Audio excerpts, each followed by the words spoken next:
अच्छा चलो, अब यहाँ पे देखो क्रॉस प्रोडक्ट का हम लोग को ये करना है इस फॉर्म में, जैसे डॉट प्रोडक्ट में भी किए थे ना। हर एक वेक्टर को इस फॉर्म में ले लिए थे, X component plus Y component plus Z component, और फिर हम लोग दोनों वेक्टर्स का डॉट प्रोडक्ट किए थे। उसमें क्या आया था, ax bx plus ay by plus az bz dot product का रिजल्ट आया था। यहाँ पे हम लोग उसी फॉर्म में क्रॉस प्रोडक्ट करेंगे, ठीक है।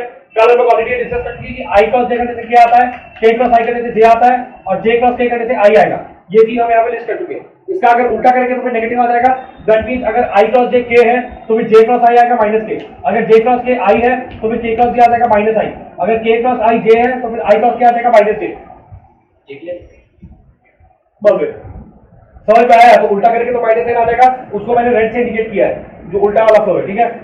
और उसके बाद i क्रॉस i अगर करेंगे तो एक ही वेक्टर का खुद के साथ अगर क्रॉस प्रोडक्ट करेंगे तो फिर रिजल्ट आएगा 0। ये हम कल ही करवाए थे।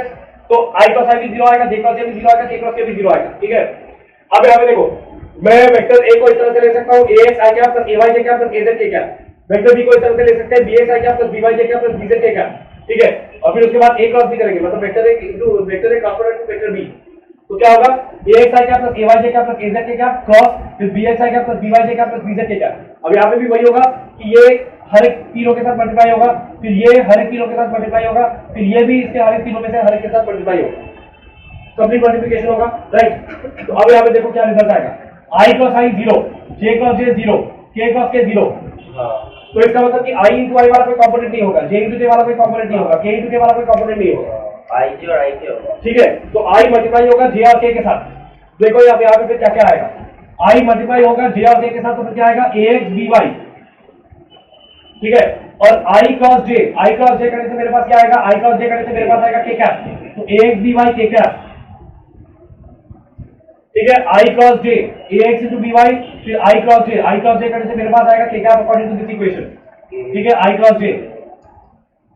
और फिर उसके बाद ax i कैप के साथ मल्टीप्लाई होगा bz k cap, ax i cap के साथ जब bz k कैप मल्टीप्लाई होगा तो फिर ax into bz, और फिर ये होगा i cap into k cap, i cap into k cap मेरे पास क्या है, i cap into k cap मेरे पास है माइनस j, तो ये हो जाएगा माइनस j, ठीक है। इस तरह से फिर हम लोग को करते जाना है। अब उसके बाद हम लोग क्या करेंगे, ay j कैप के साथ तीनों को एनालाइज करेंगे।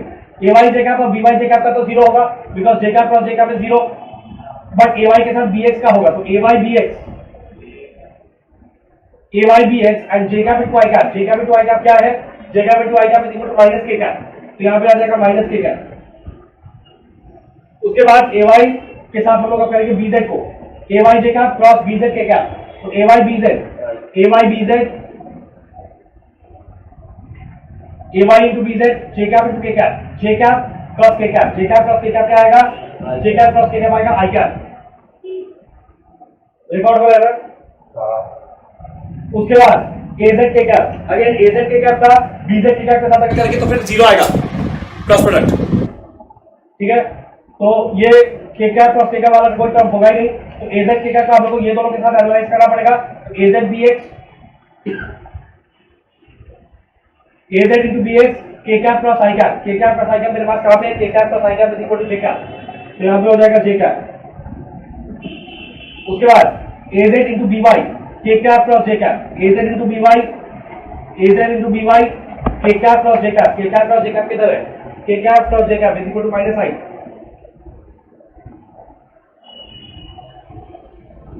आया समझ में? अल्टीमेटली देखो इसको समराइज करो, तो समराइज अगर करेंगे तो मेरे पास क्या आएगा, देखो i कैप के साथ क्या आएगा, कौन सा कंपोनेंट आएगा, i कैप के साथ ये दोनों कंपोनेंट आएगा, एक है ay bz और एक है az by, और az by के साथ एक माइनस साइन रहेगा, तो i कैप के साथ अगर हम लोग कॉमन लेंगे तो फिर क्या आएगा, ay bz minus az by i cap.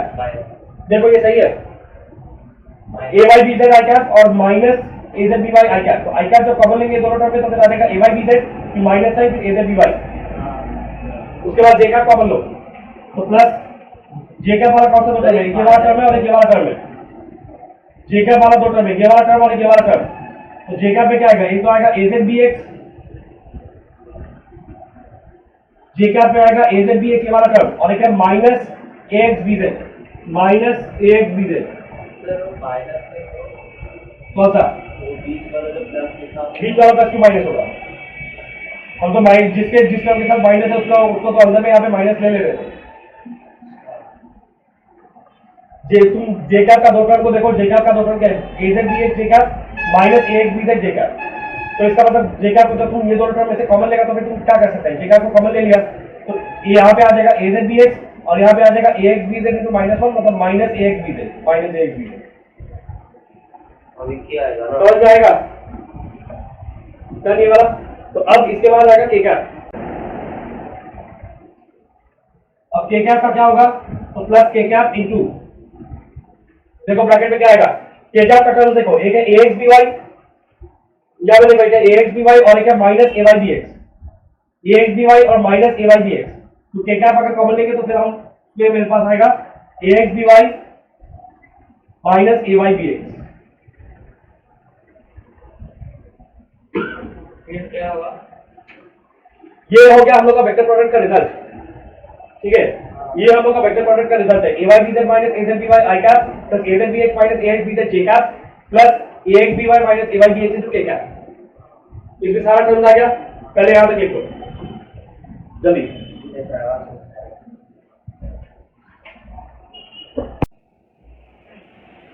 देखो मेरे पास यहाँ पे क्या आ रहा है, यहाँ पे आ रहा है ए वाई बी जेड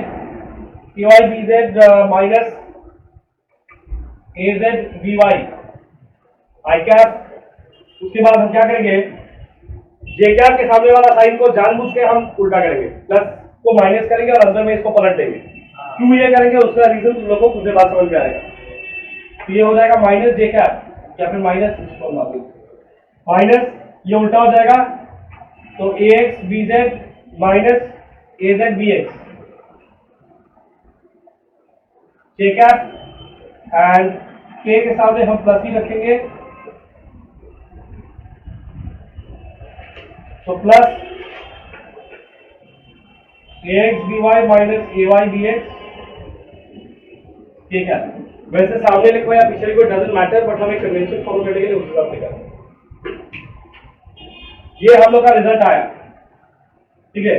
देख सकते हो कि फिजिक्स में कितना मैथ इन्वॉल्व है, दिख ही रहा है, so much of computation involve.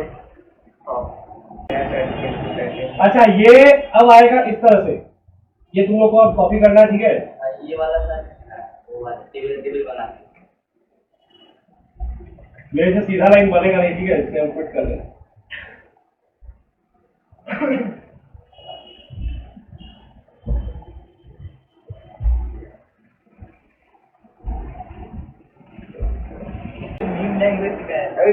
ध्यान देगा कृपया। अच्छा आप देखो, ये इसको बोलते हैं डिटर्मिनेंट, ठीक है, इसका नाम है डिटर्मिनेंट। ये डिटर्मिनेंट को सॉल्व करने का क्या तरीका है, ये बता देते तुम लोग को, एक बार अच्छी तरह से देखें। फिर देखोगे कि ये जो डिटर्मिनेंट है इसको सॉल्व करके एग्जैक्टली वही एक्सप्रेशन आ रहा है जो हमने ऊपर में दिया। क्या आपको वो ले लीजिएगा, क्या लेंगे, ऐसे नहीं होगा तो मैंने बोला वैसे ही तो यहाँ पे सबसे पहले तुम लोग को क्या करना पड़ेगा, आई कैप को तुम लोग को देना पड़ेगा प्लस साइन, ठीक है। जस्ट इसके ऊपर ऐसे प्लस साइन लिखना पड़ेगा, उसके बाद ऑल्टरनेट चलेगा, यहाँ पे प्लस, यहाँ पे माइनस और फिर यहाँ पे प्लस, फर्स्ट ऑफ ऑल। उसके बाद तुम लोग क्या करोगे, तुम लोग आई कैप को लोगे, ठीक है, आई कैप को लिखोगे और फिर उसके बाद आई कैप का जो रो है और आई कैप का जो कॉलम है उसको इग्नोर करो। आई कैप का जो रो है और आई कैप का जो कॉलम है, दिस इज आई कैप का रो और ये आई कैप का कॉलम, ये दोनों को इग्नोर करो। ये दोनों को जब इग्नोर करोगे तो फिर यहाँ पे 4 नंबर बचेगा, ये 4 नंबर है a y a z b y b z. इसको एक छोटा डिनोमिनेटर में इस तरह से लिखोगे, a y a z b y b z, ठीक है। ये जो है इसमें 3 रोज और 3 कॉलम थे, इसलिए इसको बोलते हैं 3x3 डिटरमिनेंट। इसमें 2 रोज और 2 कॉलम, इसलिए इसको बोलते हैं 2x2 डिटरमिनेंट। उसके बाद क्या करोगे, उसके बाद माइनस जे कैप लिखोगे, जे कैप के साथ माइनस साइन है तो माइनस जे कैप लिखोगे। फिर उसके बाद वही जे कैप का जो कॉलम है रो इसको इग्नोर करो, जे कैप का कॉलम और रो को इग्नोर करो तो फिर क्या 4 नंबर बचेगा, जो 4 नंबर बचेगा वो है ax az bx bz। यहां पे बचेगा ax az bx bz और फिर उसके बाद फिर से प्लस के कैप लिखो, प्लस के कैप लिखोगे तो फिर यहां पे क्या बचेगा, प्लस के कैप पे यहां पे बचेगा के कैप का, अगर रो और कॉलम को इग्नोर करोगे तो फिर क्या बचेगा, कौन सा 4 number, ax ay bx by, ax ay bx by। समझ में आया, इस तरह से ब्रेक हो गया। अब उसके बाद हम लोग को क्या करना है, यहाँ पे ये जो तीनों 2x2 डिटरमिनेंट है इसको हम लोग को सॉल्व करना है। इसको सॉल्व करने का एक बहुत सिंपल तरीका ये है कि हम लोग क्या करेंगे, पहले इसको और इसको मल्टीप्लाई करेंगे, फिर उसके बाद एक माइनस साइन देंगे, फिर इसको और इसको मल्टीप्लाई करेंगे, तो अल्टीमेटली यहाँ पे हो जाएगा आई कैप, ब्रैकेट में क्या आएगा, ए वाई बी जेड और फिर उसके बाद minus sign B y a Z. मतलब ए जेड बी वाई। ठीक है, उसके बाद यहाँ पे आ जाएगा माइनस जे कैप, फिर उसके बाद इसको इससे मल्टीप्लाई करो ए एक्स इंटू बी जेड, और फिर माइनस साइन देके इसको इसके साथ मल्टीप्लाई करो, मतलब ए जेड इंटू बी एक्स, फिर उसके बाद प्लस के कैप, फिर उसके बाद ये वाला जो 2 + 2 इसका भी वैल्यू निकालो उसी तरह से। यहाँ पे क्या होगा a x into b y minus b x into a y, a x into b y, a x into b y, फिर उसके बाद minus sign b x into a y या a y into b x, a y b x. अब पहले यहाँ पे ये पूरा एक्सप्रेशन को मिलाओ, देखो यहाँ पे आई कैप में था ए y b z minus a z b Y, यहाँ पे भी आया ए y b z minus a z b y, minus J cap के साथ यहाँ पे था ए x b z minus a z b x, यहाँ पे भी ए x b z minus a z b x, plus के कैप के साथ यहाँ पे था ए x b y minus a y b x, यहाँ पे भी आ गया ए x b y minus a y b x. हो गया? तो हाँ, जहां तक वही आ गया, तो इसीलिए हम तुमको ये दिखाने का कोशिश कर रहे थे कि क्यों हम लोग इसको इस फॉर्म में लिखते हैं, इसको बोलते हैं डिटर्मिनेंट। तो क्योंकि वो डिटर्मिनेंट को सॉल्व करके यही वाला एक्सप्रेशन आएगा, इसलिए जब ये वाला एक्सप्रेशन हम लोग का आया तो हमने उसको लिख दिया कि it is equal to this determinant, क्योंकि इस फॉर्म में याद रखना ज्यादा इजी होगा। Instead of remembering this expression, it will be easier to remember this expression. I j k ax ay az bx by bz. समझ में आया? डिटर्मिनेंट फॉर्म में याद रखने में ज्यादा इजी होगा। हाँ, इधर अगर तो सारे जो प्लस है तो इधर भी अगर एक में माइनस होगा तो इधर भी माइनस होगा। हाँ, तो एलिमेंट के साथ तो साइन बैठेगा, हाँ, तो बैठने के बाद ये साइन चेंज हो जाएगा। वो कैलकुलेशन में जैसा आएगा कैलकुलेशन इसी तरीके से होगा बस। ठीक है, देख लो ये वाला और ये डिटर्मिनेंट वाला समझ में आ गया। यहाँ पे जो अब कर रहे थे वो area of parallelogram in terms of cross product. देखो area of parallelogram, area of parallelogram, तो ए वेक्टर और बी वेक्टर, एक पैरेललोग्राम का एक साइड है ए वेक्टर और एक साइड है बी वेक्टर। ठीक है, तो पैरेललोग्राम का एरिया कितना होगा? पैरेललोग्राम का एरिया का फॉर्मूला होता है base into height, base into height, right. यहां पे बेस कितना है? ए, मतलब ए का मैग्नीट्यूड, और हाइट तुम लोगों को दिख ही रहा है बी साइन थीटा, अल्टीमेटली आ जा रहा है A B sine theta which is nothing but magnitude of A cross B. ठीक है, तो area of a parallelogram is equal to magnitude of A cross B, याद रखना, ये कर लो जल्दी जल्दी जल्दी। हो गया।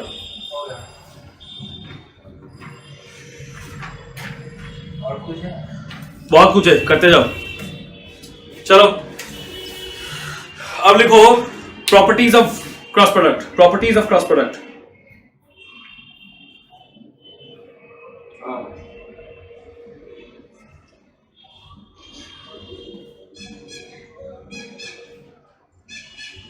ठीक है, properties of cross product.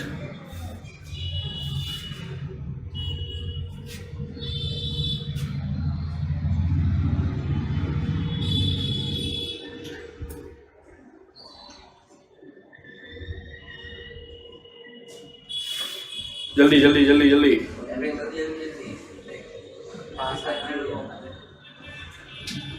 Diagram मिटा दे रहे।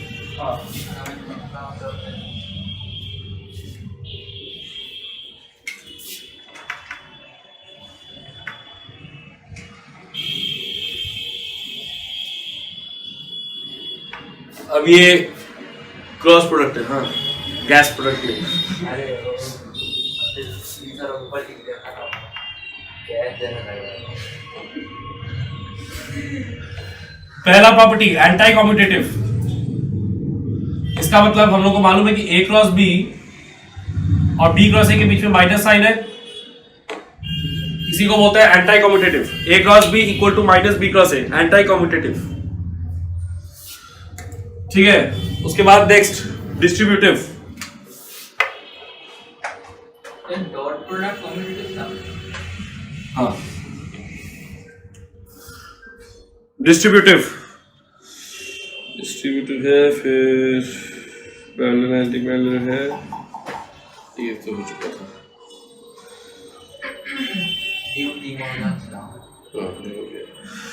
डिस्ट्रीब्यूटिव था A cross B plus C, अगर करेंगे तो cross product is distributive over addition, तो हो जाएगा A cross B plus A cross C. यही तो होना चाहिए था, ये को कॉमन ले लिया, दोनों का सम ले लिया। हाँ, तो क्रॉस प्रोडक्ट है ना, ये नॉर्मल मल्टीप्लिकेशन नहीं बोल करके इसको मेंशन किया है अलग से।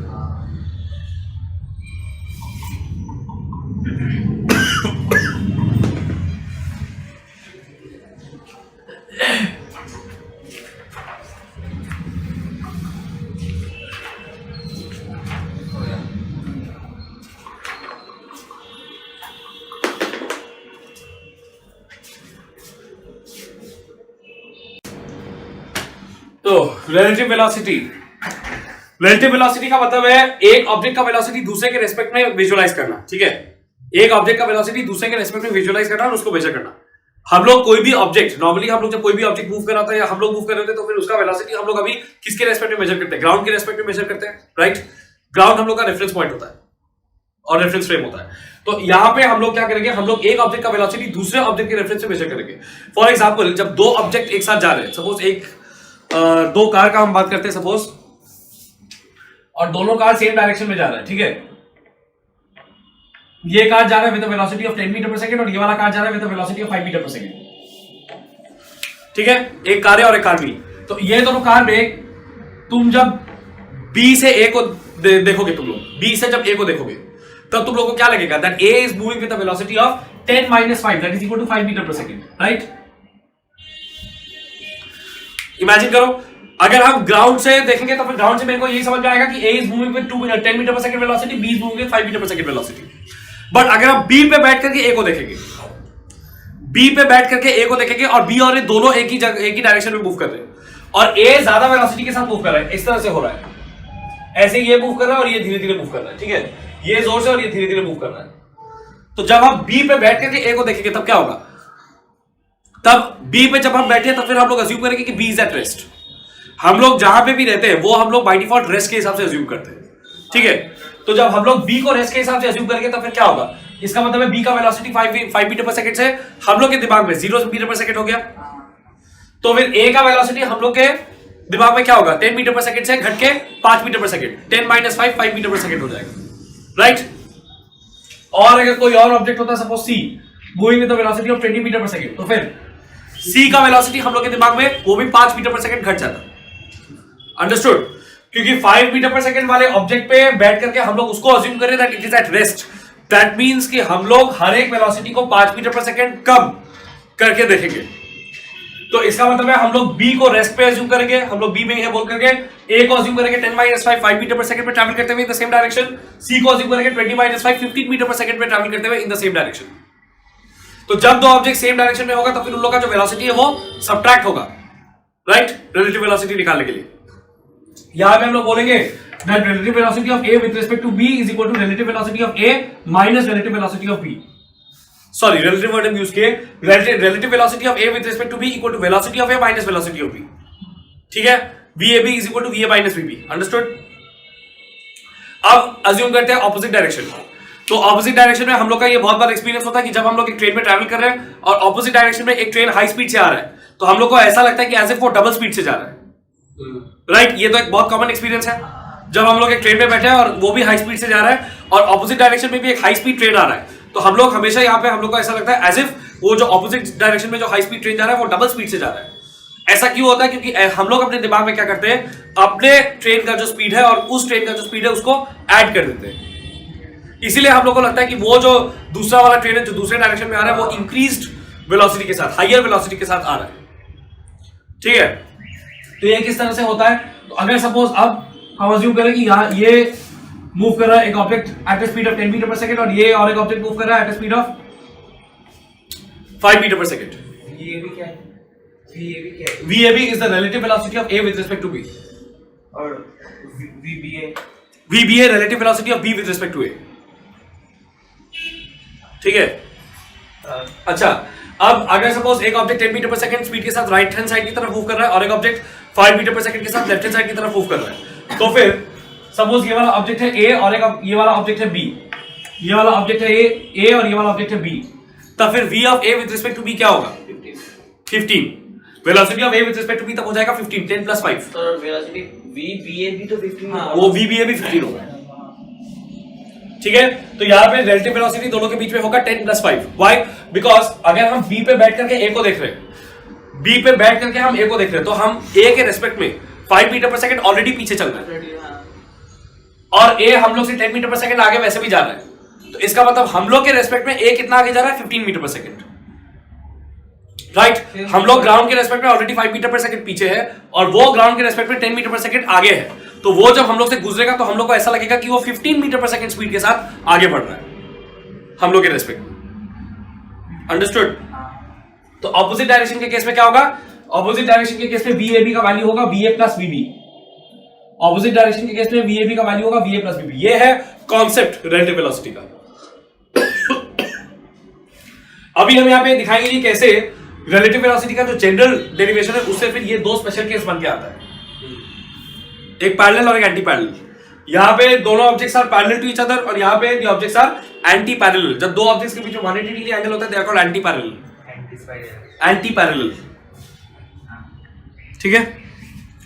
अच्छा, अब यहां पे देखो, this is a generalised diagram. जरूरी तो नहीं है कि पैरेलल या एंटी पैरेलल ही होगा ए एंड बी दोनों ऑब्जेक्ट्स के वेलोसिटी के बीच में कोई ना कोई एंगल भी हो सकता है, तो वो हम लोग को जनरली कंसीडर करना पड़ेगा। तो यहां पे ऑब्जेक्ट ए है with a velocity VA in this direction, object b है with a velocity VB in this direction.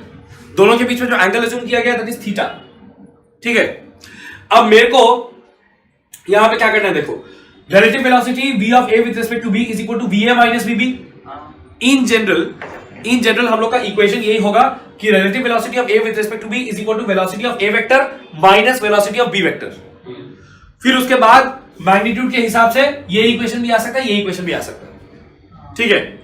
ये सिर्फ वैल्यू वाला पार्ट है, यहां पे वेक्टर डिस्क्रिप्शन नहीं है, सिर्फ वैल्यू वाला पार्ट है, सिर्फ मैग्नीट्यूड कैलकुलेट हो रहा है यहां पे, और यहां पे वेक्टर कैलकुलेशन हो रहा है पूरा, magnitude and direction both together. तो by definition relative velocity of a with respect to b is equal to velocity of a vector, उसमें से हम लोग को वेलोसिटी ऑफ b वेक्टर को सबट्रैक्ट करना है। अंडरस्टूड? अब ये इसको हम लोग इस तरह से लिख सकते हैं, तो देखो VA प्लस और ब्रैकेट में माइनस VB, VA प्लस और ब्रैकेट में माइनस VB, राइट, ताकि वेक्टर एडिशन का फॉर्म में आ जाए। हाँ, ताकि वेक्टर एडिशन का फॉर्म में आ जाए। तो अब इसका मतलब ये है कि हम लोग को दो वेक्टर सबट्रैक्ट करना है। हम लोग उसको ऐसे सोच सकते हैं एज इफ एक वेक्टर के साथ दूसरे वेक्टर के नेगेटिव को ऐड कर रहे हैं। अब देखो VB अगर ये है तो माइनस VB ये होगा सर। हाँ, ये जो एंटी पैरेलल वाला केस था ना, वहां पे हम दोनों वेक्टर को माइनस कर रहे हैं, दोनों वेक्टर को माइनस करके मैग्नीट्यूड प्लस हो जा रहा है। हाँ, वो मतलब दोनों वेक्टर को माइनस करके मैग्नीट्यूड प्लस आ जा रहा है, इसलिए अच्छा, हाँ समझ गया। वेक्टर माइनस हो रहा है लेकिन मैग्नीट्यूड प्लस में आ जा रहा है because of this equation. Magnitude तो इस इक्वेशन से डिटरमाइन होगा ना। हाँ, अच्छा, वेक्टर एडिशन वाला जो मैग्नीट्यूड का इक्वेशन है उससे।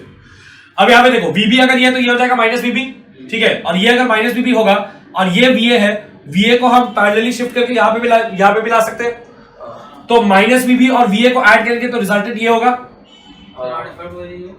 VB ये है तो माइनस VB ये होगा, माइनस VB इधर है और VA इधर है, तो VA को पैरेलली शिफ्ट करके इधर ला सकते हैं। तो minus VB plus VA plus minus VB या minus VB and added to VA, ये होगा रिजल्टेंट। तो ये रिजल्टेंट को यहां पे हम लिख देंगे VAB, ये रिजल्टेंट हो जाएगा VAB। This is the vector representing the relative velocity of A with respect to B। इसको तो मैंने ट्रायंगल लॉ के हिसाब से बताया, पैरेललोग्राम लॉ के हिसाब से भी सोच सकते थे कि अगर ये दो साइड है पैरेललोग्राम का, एक VA और एक है माइनस VB, तो पैरेललोग्राम का जो डायगोनल है वही होगा रिजल्टेंट। ये याद रखना, समझ नहीं आया, एक बार और बोलिए। VA के साथ हम लोग माइनस VB को ऐड कर रहे हैं, ठीक है। अगर VB ये है तो माइनस VB ये होगा, तो माइनस VB ये होगा, और VA ऐसे है तो VA कोई भी वेक्टर को हम लोग पैरेलली शिफ्ट करके यहाँ पे ला सकते हैं। फिर तुमको क्या करना है, VA और माइनस VB को ऐड करना है। तो माइनस VB के साथ तुम VA को ऐड करेगा, मतलब क्या, तुमको डिस्प्लेसमेंट के टर्म से सोचना है। तो माइनस VB का रास्ता पे तुम गया, फिर VA का रास्ता पे गया, तो तुम इस पॉइंट पे पहुंचा। स्टार्ट कहां से किया था, यहां से, तो ये हो जाएगा resultant vector. This is called triangle law of vector addition. Start किया था यहां से, एंड अप किया यहां पे, this is the vector addition, vector resultant of these two vectors. और इसका जो नाम है that will be VAB vector, ठीक है। तो ये है triangle law of vector addition के हिसाब से। पैरेललोग्राम लॉ के हिसाब से this is VA one side of the parallelogram, this is minus VB, another side of the parallelogram, तो पैरेललोग्राम का जो डायगोनल होगा that will be the resultant. तो पैरेललोग्राम का डायगोनल ये है, उस हिसाब से भी हम लोग सोच सकते हैं। Now because we are adding VA and minus VB, तो फिर दोनों का जो मैग्नीट्यूड का जो रिजल्टेंट इक्वेशन है, देखो अगर हम लोग ए वेक्टर और बी वेक्टर को ऐड करते हैं तो उसका जो रिजल्टेंट वेक्टर का मैग्नीट्यूड हम लोग को कैसे मिलता है, root over A square plus B square plus 2ab cos theta, where theta is the angle between the two vectors. यहां पे देखो ये दोनों वेक्टर्स के बीच में क्या एंगल है, va और माइनस bb के बीच में जो एंगल है दैट इज 180 माइनस थीटा। अच्छा हाँ ठीक है, va और vb के बीच में जो va और माइनस bb के बीच में जो एंगल है that is 180 minus theta. Sir पर हम ये अगर लेते VA मतलब वो वाला VA और माइनस VB वाला, तभी तो 180 माइनस थीटा ही आता ना बाय कैलकुलेशन। हाँ तो फिर तो ये सर एंगल तो va और vb के बीच में माइनस मतलब 180 माइनस थीटा समझ में आ रहा है ना, मतलब कौन सा ये लेगा तुम, ये वाला? हाँ ये वाला, हाँ वो वाला एंगल भी तो 180 माइनस थीटा। नहीं, तो तुमको जब देखो, तुमको जब एंगल मेजर करना होगा कोई भी दो, तो ये सर अगर cos 180 माइनस थीटा हुआ, एंटी क्लाइमैक्स, तुमको जब एंगल मेजर करना होगा कोई भी दो वेक्टर्स के बीच में, तो वो दोनों वेक्टर्स का जो इनिशियल पॉइंट है वो दोनों मैच करना चाहिए। अच्छा ऐसा नहीं कि तुम एक वेक्टर का फाइनल पॉइंट और एक वेक्टर का इनिशियल पॉइंट पे जाकर के वो कर सकता है, मतलब दोनों वेक्टर का ये है इनिशियल पॉइंट, यहाँ जहां से स्टार्ट हो रहा है फिर फाइनल पॉइंट, राइट। तो दोनों वेक्टर का इनिशियल पॉइंट जहां पे है वहीं पे हम लोग एंगल इस तरह से मेजर कर सकते हैं। ये एक वेक्टर का फाइनल पॉइंट और एक वेक्टर का इनिशियल पॉइंट पे एंगल नहीं मेजर हो सकता, समझ गया। तो यहाँ पे एंगल नहीं मेजर होगा वी और वीबी के बीच में, वी और वीबी के बीच में ये वाला एंगल मेजर होगा जहां पे दोनों का इनिशियल पॉइंट, जहां से दोनों शुरू हो रहा था। समझ में आया?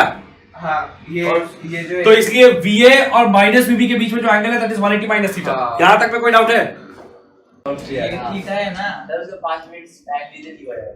अरे नहीं, ये थीटा है ना, और वो तो ट्रायंगल का जो एंगल है वो तो 180 माइनस थीटा नहीं हो, तो पूरा जो है वो तो 180 माइनस थीटा है ना, थीटा का ये, हाँ थीटा को छोड़ के बाकी का पूरा। हाँ तो वो तो ट्रायंगल में नहीं आ रहा। कौन सा ट्रायंगल में? ट्रायंगल में जो ये वाला पार्ट है वो बीटा है, हाँ ये पूरा बीटा को लेकर के 180 माइनस थीटा है। हाँ तो हम लोग तो VA और माइनस VB ले रहे हैं ना, हाँ। उस ट्रायंगल में तो 180 माइनस थीटा नहीं आ रहा है, उस ट्रायंगल में तो एक 180 माइनस थीटा का कोई एक पार्ट आ रहा है ना। हाँ बट तुमको तो उस ट्रायंगल में तो VB नहीं आ रहा है ना, तुम किस ट्रायंगल को लेगा? तुम या तो इस ट्रायंगल को लेगा, हाँ, इस ट्रायंगल को तुम अगर लेगा तो फिर तुम्हारा जो एंगल मेजरमेंट है वो इस तरह से होगा, ऐसे हाँ, like वो this। बहुत सही समझ आ रहा है। ऐसे स्ट्रेच करके ये फिर 180 माइनस थीटा होगा। हाँ समझ में आया? कॉरेस्पॉन्डिंग एंगल्स की वजह से अगेन यहाँ पे दोनों वेक्टर का इनिशियल पॉइंट एक साथ मैच करना चाहिए, वहीं पे तुम एंगल मेजरमेंट कर सकते हो। पाथफाइंडर में हम लोग को सर ने बोला कि एक वेक्टर को ऐसे हैमर से मारना पड़ता है पीछे से, तो वो ओरिजिन मीट कर जाता है, वैसे फिर उसको उसका एंगल लेते हैं। बात वही है, ऐसे आ जाता है। हाँ समझ में आया तुमको जो तुम पूछ रहा था? अरे मुजरा भाई तू बंद करेगा? अभी भी ये लोग दोनों थिरक रहे थे यहाँ पे बैठ के। क्या थिरक मतलब नाचना। क्या दोनों कर रहे थे आपस में पता नहीं, जब डाउट क्लियर कर रहे थे पागल हो गए। हो गया तो नहीं अभी कहाँ हुआ है, सर 12-15। अरे रिलेटिव बैलेंस भी तो खत्म कर दीजिए। वही खत्म करने वाले तो हाँ तो कर दीजिए। वो उसी में बोल रहा हो गया। अरे एक भी चूक कट, अरे सर आप खत्म कर दीजिए।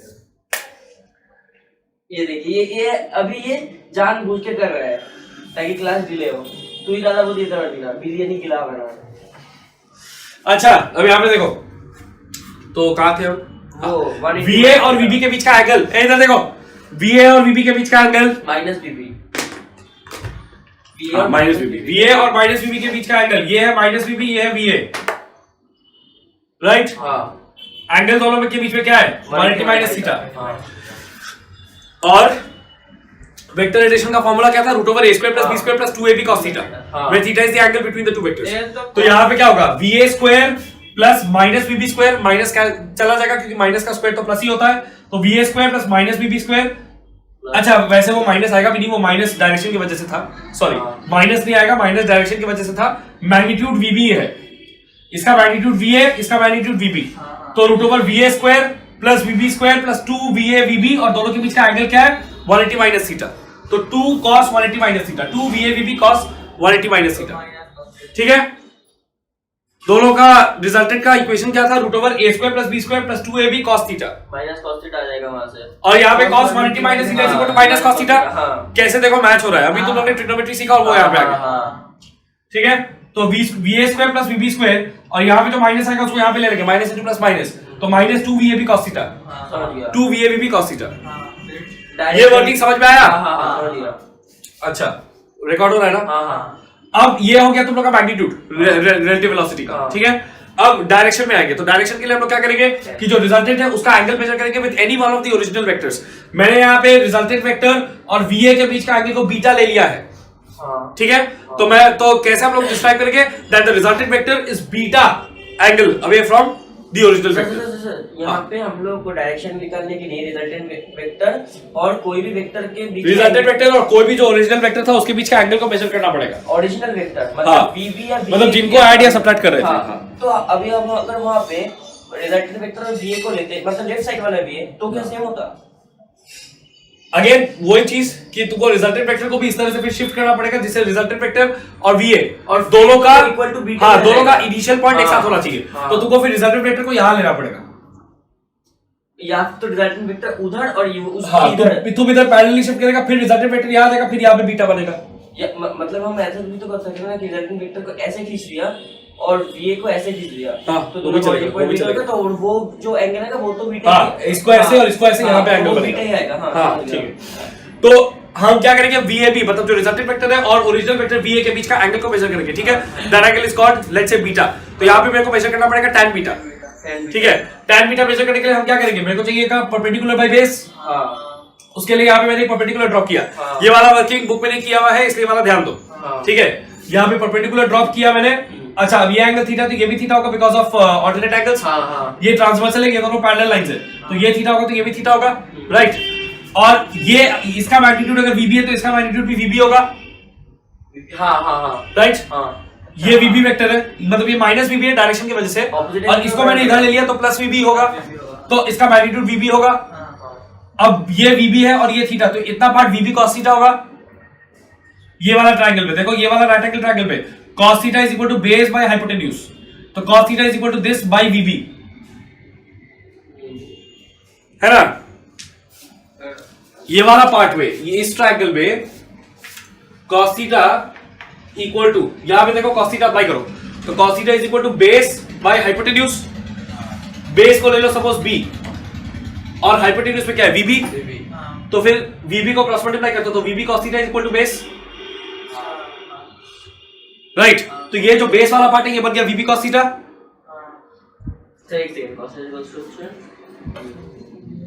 B मतलब बीटा, क्या B मतलब क्या है? ये स्मॉल b मतलब सिर्फ ये base, base by cos theta equal to base by hypotenuse, मतलब बेस बाय VB, VB इधर आ जाएगा तो VB cos theta equal to base. फिर हम लोग को उस पार्ट का लेना था, इसलिए हम VA minus VB cos theta. हाँ करेक्ट, ठीक है। तो ये पार्ट हो गया VB cos थीटा, तो ये पूरा तो VA है, तो ये वाला पार्ट हो जाएगा VA minus VB cos theta, VA minus VB cos theta. हाँ, और ये वाला पार्ट क्या हो जाएगा VB sin थीटा। कौन सा? VA माइनस ये वाला पार्ट VB कौन सा है? VB ये है, ये VA है, ये वाला आया VB cos थीटा, ये पूरा VA है, तो ये वाला part VA minus VB cos theta आएगा कि नहीं? वो वाला कैसे आएगा, वो तो पैरेलल है ही नहीं। पैरेलल है नहीं मतलब ये पार्ट VB cos थीटा है तो ये पूरा VA है, तो ये VA minus VB cos theta आएगा कि नहीं? वही बोल रहे हैं। और इधर देखो, और यही ट्रायंगल से ये वाला VB sin थीटा आएगा कि नहीं? Because sin theta equal to perpendicular by hypotenuse. Sir हम ये जो वर्किंग किया ना आपने, हम ऐसे भी तो बोल सकते हैं कि थीटा तो वहां से लगा हुआ है ना। पहले एक बार ये वाला समझ लो, नहीं तो बहुत कंफ्यूजन होगा। अच्छा हाँ, देखो उसी ट्रायंगल में अगर हम sin थीटा लेते तो ये इसको अगर परपेंडिकुलर मानते हैं P, तो sin थीटा हो जाएगा परपेंडिकुलर बाय हाइपोटेन्यूज, मतलब P बाय VB, और फिर VB को इधर मल्टीप्लाई कर दो, तो perpendicular equal to VB sin theta आएगा कि नहीं? ठीक है, VB sin theta equal to perpendicular मतलब वो ना, ये वाला साइड। तो इस ट्रायंगल में ये वाला जो साइड है ये हो गया VB sin थीटा, ठीक है। तो अब देखो, अब ये वाला ट्रायंगल में जब हम tan बीटा लेंगे तो tan beta is equal to perpendicular by base, ये tan बीटा हो जाएगा परपेंडिकुलर बाय बेस, तो VB sin थीटा, ये परपेंडिकुलर है VB sin theta divided by ये बेस है VA minus VB cos theta. हाँ आया था कि नहीं? हाँ, तो हो गया tan beta is equal to VB sin theta by VA minus VB cos theta.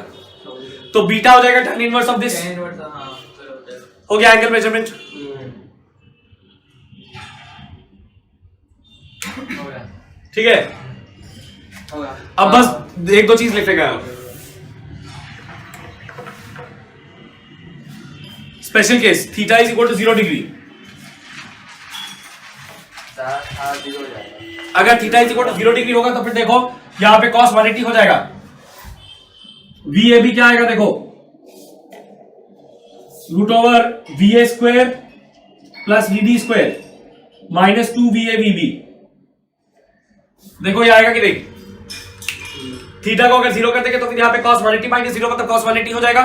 cos 180 का वैल्यू होता है -1, तो VA square plus VB square minus 2VAVB, right? This is nothing but VA minus VB whole square. हाँ, तो VA minus VB। हाँ,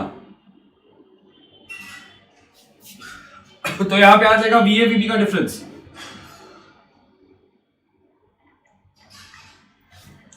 यहां पे आ जाएगा VAVB का difference, VA minus VB and theta is equal to अगर हम लेंगे 180 डिग्री। सर ये VA minus VB अगर होगा तो वो एक साइन दिए थे ना ऐसे करके, वो डिफरेंस वाला साइन। हाँ वो होगा तो यहां पे हम मेजर कर रहे हैं velocity of A with respect to B, तो वो VA माइनस VB होगा। अच्छा हाँ, क्या क्या किसका डिफरेंस है सर? किसका डिफरेंस का सही? वेक्टर में तो यहाँ पे वो क्यों नहीं डिफरेंस ऑफ टू वेक्टर्स में जो दिए थे, यहाँ पे क्यों नहीं, वो क्यों नहीं हो रहा? तुमको याद है वो क्या था? नहीं, नहीं, पहले तो देखना। अच्छा आप देखो theta is equal to 180 degree अगर होगा, थीटा इज इक्वल टू 180 अगर होगा तो फिर क्या हो जाएगा cos 180 माइनस 180 मतलब cos 0, cos 0 का मतलब +1, तो ये हो जाएगा root over VA square plus VB square plus 2VAVB। तो ये प्लस भी हो स्क्वायर, तो VAB का मैग्नीट्यूड हो जाएगा रूट ओवर VA स्क्वायर, लेंगे ऐसे अरे अगर होगा थीटा का होगा 180 होगा फिर यही तो इधर 180 हुआ तो अरे तो नहीं cos 180 माइनस थीटा जो है ना, वो थीटा तो 90 से ऊपर ले ही नहीं सकते। ये कौन बोला तुमको? हम लेते हैं एक्यूट पर ले सकते हैं। हम एक्यूट को लेकर के उसको बोलते हैं बट वो ट्रू होता है सबके लिए। तो हाँ, अच्छा तो cos 0 डिग्री का वो वैल्यू 1 है, cos 0 का वैल्यू +1 होता है। और वेक्टर्स के बीच में 180 VA और VB के बीच में इस तरह से होगा जैसे ये वाला सिचुएशन है, एंटी पैरेलल, और थीटा इक्वल टू 0 डिग्री मतलब ये वाला situation parallel in the same direction. तो यहाँ पे theta is equal to 180 degree होने से ये हो जाएगा root over VA square plus VB square plus 2VAVB, तो ये हो जाएगा root over VA plus VB whole square. तो इसका आंसर आएगा VA प्लस VB, इसका आंसर आएगा VA प्लस VB। देखो यहाँ पे ठीक वही सिचुएशन हो गया जो हम यहाँ पे एक्सप्लेन किए थे। जब सेम डायरेक्शन में दोनों वेक्टर है तब रिलेटिव वेलोसिटी का मैग्नीट्यूड है दोनों का डिफरेंस, और जब ऑपोजिट डायरेक्शन में दोनों वेक्टर है तो फिर रिलेटिव वेलोसिटी का मैग्नीट्यूड है दोनों का सम, राइट? तो वेक्टर इक्वेशन इन जनरल यही रहेगा बट मैग्नीट्यूड इस इक्वेशन से आएगा फॉर डिफरेंट कंडीशंस। समझ में आया? ये है रिलेटिव वेलोसिटी का मेन कॉन्सेप्ट। होगा।